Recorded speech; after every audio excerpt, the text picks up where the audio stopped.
Action hero Vishal, mass director Hari కాంబినేషన్లో చేసిన చిత్రం రత్నం. భరణి, పూజ లాంటి హిట్స్ తర్వాత ఈ సినిమా వస్తూ ఉండడంతో వీరిద్దరూ కలిసి హ్యాట్రిక్ కొడతానని అభిమానులు ఎన్నో అంచనాలు పెట్టుకున్నారు. Zee Studios, Stone Bench Films సంయుక్తంగా నిర్మించాయి ఈ సినిమాని. కార్తికేయన్ సంతానం ఈ సినిమాకి నిర్మాతగా వ్యవహరించారు.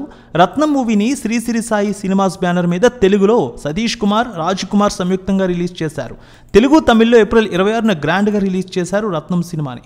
మరి సినిమా నేడు విడుదలైంది గ్రాండ్గా. ఏ విధంగా ఆకట్టుకుందో చూద్దాం రివ్యూలో.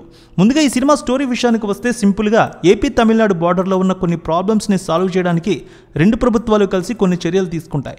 ఇలాంటి క్రమంలోనే విశాల్, రత్నం ఈ ప్రాబ్లంలోకి ఎంటర్ అవ్వాల్సి వస్తుంది. వాళ్ళు సాల్వ్ చేసే ఈ ప్రాబ్లంకి రత్నం లవర్కి మధ్య ఉన్న సంబంధం ఏమిటి? అలాగే హీరోయిన్ కోసం రత్నం వాళ్ళందరి మీద రివెంజ్ తీర్చుకోవడానికి గల ప్రధాన కారణం ఏమిటనేది తెలియాలంటే వెండి తెరపై ఈ సినిమా చూడాల్సిందే.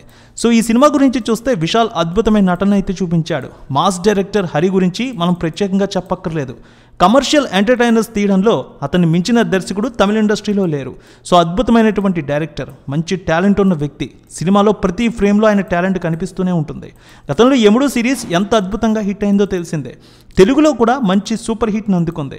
ఎక్కడా కూడా బోర్ కొట్టించకుండా సినిమా మొత్తం సాఫ్ట్గా నడిపించడంలో ఆయన స్టైలే వేరు. సో ఎప్పుడూ హరి సక్సెస్ అవుతారు ఇలాగా. ఇక రత్నం సినిమాలో కూడా అలాగే సక్సెస్ అయ్యారు. స్క్రీన్ ప్లే అలాగే సినిమా డైలాగులు అద్భుతంగా ఉన్నాయి. సినిమాలో యాక్షన్ ఎలిమెంట్స్ అయితే అద్భుతం. ముఖ్యంగా విశాల్ చేత కత్తి పట్టించి తన చేత మాస్ సినిమాలు చేసి చాలా వరకు సక్సెస్ అయ్యారు. సో ఇక్కడ కూడా అద్భుతంగా చేయించారు విశాల్ చేత. ప్రతి సీన్ కూడా సిచ్యువేషన్కి తగ్గట్టు క్రియేట్ చేసి అలరించారు విశాల్. ఇక దేవిశ్రీ ప్రసాద్ మ్యూజిక్ కూడా సినిమాకి చాలా వరకు ప్లస్ అయింది. ఎమోషన్ సీన్స్లో దేవి ఇచ్చిన బీజిఎం సినిమాని నెక్స్ట్ లెవెల్కి తీసుకువెళ్ళింది. మంచి సక్సెస్ని అందుకున్నానని చెప్పాలి ఈ సినిమాతో. ముఖ్యంగా ఇంటర్వల్ బ్యాంక్ మాత్రం సినిమాకి ప్లస్. సో పెర్ఫార్మెన్స్ విషయానికి వస్తే విశాల్ 100కి 100% న్యాయం చేశారు తన నటనతో. ఇంతకుముందు ఆయన చేసిన సినిమాలో ఒక ఎత్తు అయితే ఇది మరో ఎత్తుకు తీసుకువెళ్ళింది. ఈ సినిమాలో తన కనబరిచిన నటన మాత్రం నెక్స్ట్ లెవెల్లో ఉందని అంటున్నారు చూసిన వారు. సీన్కి మధ్య ఉన్న వేరియేషన్ కూడా బాగా ఆకట్టుకున్నారు. సో ఇక హీరోయిన్గా చేసిన ప్రియా భవానీ శంకర్ కూడా తన పాత్ర పరిధి మేరకు అద్భుతంగా నటించింది. మిగిలిన ఆర్టిస్టులు సీనియర్ నటుడు సముద్రకని, మురళీ శర్మ కూడా అద్భుతంగా చేశారు. ఇక టెక్నికల్ విషయానికి వస్తే దేవిశ్రీ ప్రసాద్ మ్యూజిక్ సినిమాకి హైలైట్. 3 నుంచి 4 సాంగ్స్ వినడానికి బాగానే ఉన్నాయి. బ్యాక్గ్రౌండ్ స్కోర్ కూడా సినిమాకి మరో లెవెల్లో వచ్చింది. ఇక సుకుమార్ అందించిన విజువల్స్ కూడా సినిమాకి చాలా వరకు ప్లస్ అయ్యాయి. రిచ్ లుక్లో కనిపించింది. ఇక పీటర్ హెయిన్స్ చేసిన యాక్షన్ కొరియోగ్రఫీ సినిమాని మరో నెక్స్ట్ లెవెల్కి తీసుకువెళ్ళింది. సో సినిమాలో కొంచెం వైలెన్స్ ఎక్కువనే తప్ప సినిమా స్టోరీ అయితే అద్భుతంగా తీశారనే చెప్పాలి.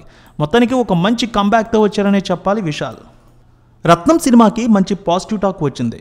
ఇప్పటికే అడ్వాన్స్ బుకింగ్ అలాగే టికెట్ సేల్స్ ప్రకారం 15 నుంచి 16 కోట్ల రూపాయల మధ్య వసూళ్లు వచ్చే అవకాశం ఉన్నట్టు ట్రేడ్ అనలిస్టులు కూడా భావిస్తున్నారు.